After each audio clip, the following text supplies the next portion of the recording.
Alright, this is my review of the Xbox 360 wheel with Forza 3. This review is a lot more about reviewing the wheel than it is the video game Forza 3, because I feel like there's also, already a lot of reviews out there, so you can get that information pretty easily. As far as the Microsoft wheel goes, I mean, you don't get very many choices for Xbox. You either get this or you get the Fanatic wheel, which costs about like $300, and as far as I know, is back ordered forever. But for what you get, I mean, the retail is about $100 on this wheel. It does its job. Comparing it to other wheels, like usually I use a G25 on my PS3.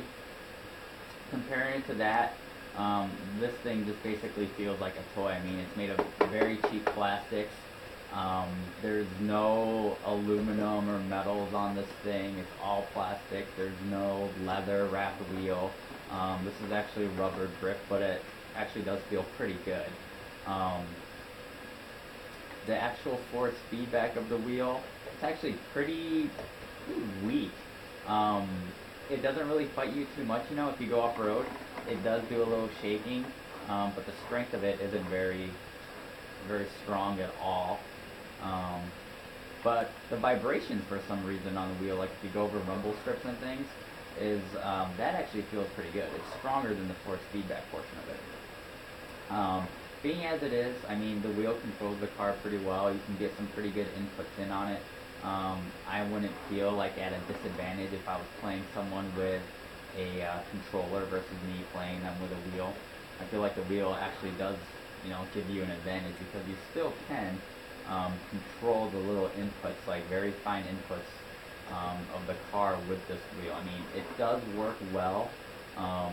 Just don't expect it to be anywhere near like a Logitech wheel, or anywhere near like a Fanatic wheel.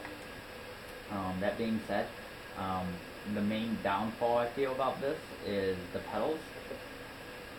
Again, they're very plastic and they're very light, but they don't have any progressive feel to them, meaning that the gas pedal and the brake pedal, they both feel the same. There's no resistance when you push them down.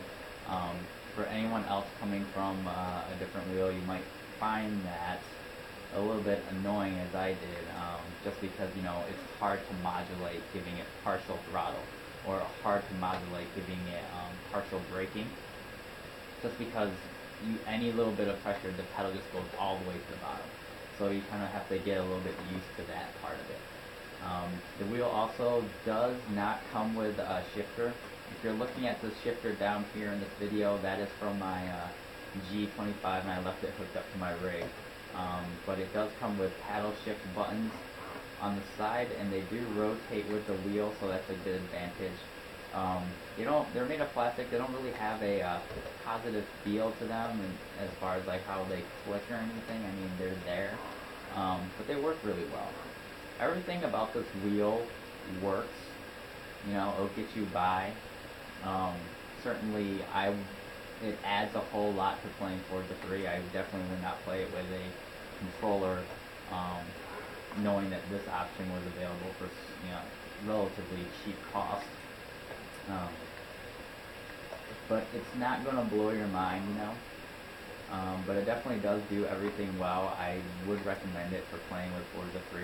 Again, it controls well. It controls just as well as an opponent using a controller, or in my opinion, I think it actually controls better, and it brings a lot to you. So that's my thoughts on the Xbox 360 wheel. And as though it's not going to blow your mind or anything, I definitely do recommend it for the price that it is. It gets the job done, and it does add a lot towards the 3.